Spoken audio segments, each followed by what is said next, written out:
De nuevo con ustedes aquí en Con Todo y Pensini por Globovisión. Tenemos a nuestro próximo invitado que muy amablemente se acerca de estar con nosotros. El otro día me encontré con él, por cierto, en la Universidad Metropolitana, en un evento que me pareció extraordinario, con la presencia de unos premios Nobel en el país, que lo único que estaban haciendo es alegando y abogando por la paz, por la armonía, por esos procesos que ellos han vivido en carne propia de paz, que han llevado a su país a construir puentes y no paredes, no obstáculos. Era un honor escucharlos y tenerlos aquí en Venezuela, que ojalá que lo escucháramos todos los venezolanos, porque ese es el único proceso que nos va a ayudar a unirnos. Andrés Te Velázquez. puedo decir que yo lo disfruté también, de verdad. Impresionante las cosas que decían, Sí, también con la humildad que hablan unas personas que uno se supone, porque por su estatus internacional y cuando hablan siempre son titulares de prensa en todo el mundo. Lamentablemente no escuché a Lech Walesa, no pudo estar. No pudo estar, pero sí a la hija de Tutú, que estuvo también. No, y también yo creo que, Pedro, la intervención brillante del doctor Arteaga también fue realmente buena y conmovedora. ¿Cómo no? Así como la del doctor Carlos Ayala y el doctor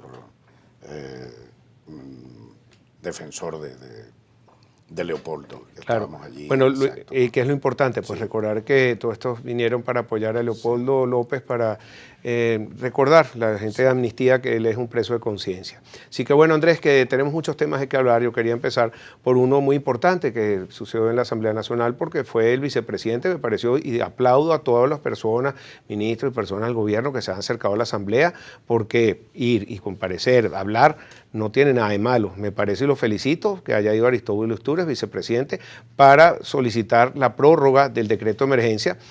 Puede que sea un ejercicio teórico, porque por un lado también Diosdado Cabello dijo que, bueno, si ya habían negado la primera vez, ¿cómo van a aprobar la extensión? Sin embargo, creo que vale la pena que se haga, pero tú tienes tu punto de vista particular que quería que compartieras con nosotros. Sí, no, pero el mismo Aristóbulo, Pedro, afirmó también que la Asamblea no tiene facultad para negar esa prórroga, o sea, a aprobarla o negarla. Entonces la pregunta es, ¿a qué fue? Yo tengo una teoría de esto y traté de advertirlo de alguna manera. El decreto de extensión o prórroga de esta emergencia económica salió publicado ya en Gaceta el día de ayer, antes de que compareciera Aristóbulo, el vicepresidente, ante la Asamblea Nacional. O sea que lo de hoy fue una suerte de aguaje. Lo de hoy fue una cosa allí como para congraciarse, pero lo más importante que dijo Aristóbulo allí era que, bueno, era tiempo de que conversáramos para que fuéramos acercando posiciones por el bien del país, porque del resto la posición del vicepresidente sigue siendo la misma. El tema del dólar today, que es el responsable de la crisis, la guerra económica, el imperialismo yanqui, el capitalismo y todo este tipo de cosas. Cuando nosotros sabemos que el modelo que desde hace 17 años se aplica en Venezuela en todos los órdenes, el modelo político que asfixia y liquida la democracia. Este no es un gobierno democrático, este es un gobierno autoritario, dictatorial, pero democrático no lo es.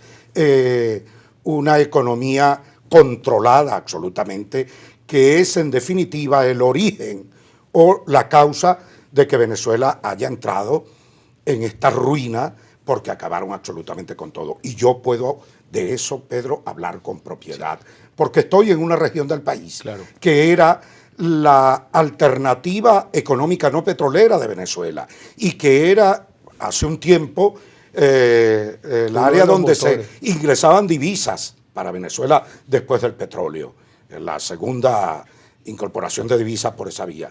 Y resulta que todas las liquidaron. Hoy, literalmente arruinadas, quebradas, saqueadas las empresas básicas de Guayana, y lo último que ha ocurrido es que el gobierno le apagó a Sidor absoluta y totalmente, y que el impacto todavía va a ser mucho mayor, porque en este tema de la crisis eléctrica que tenemos, bueno, yo quiero ver qué es lo que va a hacer el gobierno porque en definitiva están hablando de producción, de incremento de la producción, de industrialización, y nada de eso se puede hacer si no contamos con la fuente eléctrica. Okay. Hablando entonces de Guyana, que se habla de los motores de producción que están renovando porque Venezuela no se queda atrás por la caída de los precios del petróleo, y son 14 motores que están tratando de prender. Tú dices que no tienes electricidad para prenderlos, pero ¿qué pasó con ese motor de Guyana? ¿Por qué no se arranca por ahí? De Guayana. Sí. De Guayana. Sí. Bueno, ese motor sencillamente lo fundieron hace bastante tiempo. Y primero, no le dieron los recursos necesarios. Segundo, bueno, destrozaron el movimiento sindical de Guayana. Ya no hay libertad, autonomía sindical, todo es un control político. Partidizaron y pudrieron el movimiento sindical de Guayana. Por otra parte, lo que tiene que ver con gerencia, allá no se tomó nunca consideración de la experticia de los profesionales que en esas plantas estaban con formación dentro de ellas mismas, sino que pareciera ser que en el reparto de esta torta eso se lo entregaron a los militares. Y todos los que han ido para allá, presidentes de CBG, presidentes de empresas básicas, son militares, Pedro, que no saben nada de eso. Absolutamente nada de eso. Uno de ellos llegó preguntando una vez que dónde quedaba la planta de alúmina, en la mina de alúmina, la mina para producir aluminio. Es decir, que no saben ni siquiera dónde están parados.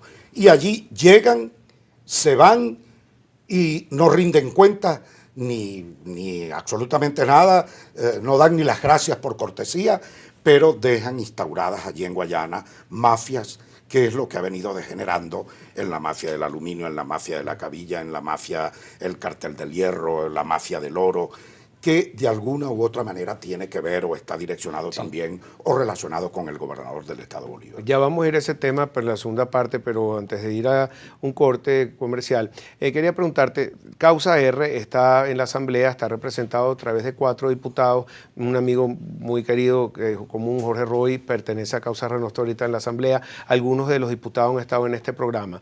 Yo quería preguntarte, cosa que me parece muy fundamental para la democracia, es esta representación de distintos partidos políticos. Ya no jugamos en la antipolítica, ya tenemos varios partidos representando. ¿Cuál es la importancia de la Asamblea? Tiene importancia porque por todos lados el Tribunal Supremo y el Ejecutivo niegan sus funciones. Yo creo que la Asamblea recibió un mandato absoluto, claro, contundente, que fue el resultado del 6 de diciembre.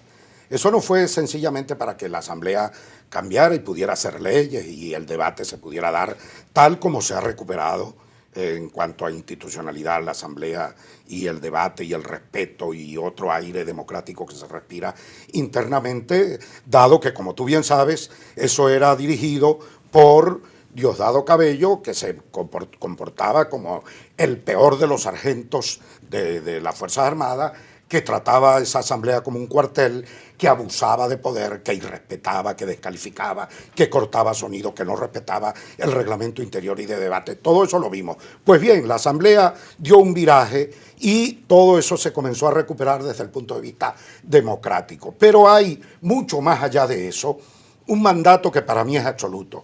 Nosotros planteamos un mensaje que era el cambio para Venezuela. Los venezolanos que votaron con tanta contundencia están todavía esperando ese cambio. Yo creo que nosotros tenemos que ser coherentes con lo que planteamos y coherentes y empatarnos en el sentimiento nacional, que es en definitiva lo que asumió ya en estos momentos con mayor fuerza la Asamblea Nacional, por la vía de la enmienda, que va a ser el paso importante que va a dar la Asamblea para resolver el tema de la crisis política y poder adelantar las elecciones presidenciales. Y por otro lado, bueno, la Mesa de la Unidad empujando en otras direcciones, pero fundamentalmente en cuanto a la Asamblea Nacional y la responsabilidad que nosotros tenemos allí con nuestros 4 parlamentarios encabezados por este titán luchador que se llama Américo de Gracia, pues sencillamente estamos comprometidos en ese cambio y estamos empujando, y me correspondió a mí presentar en la Asamblea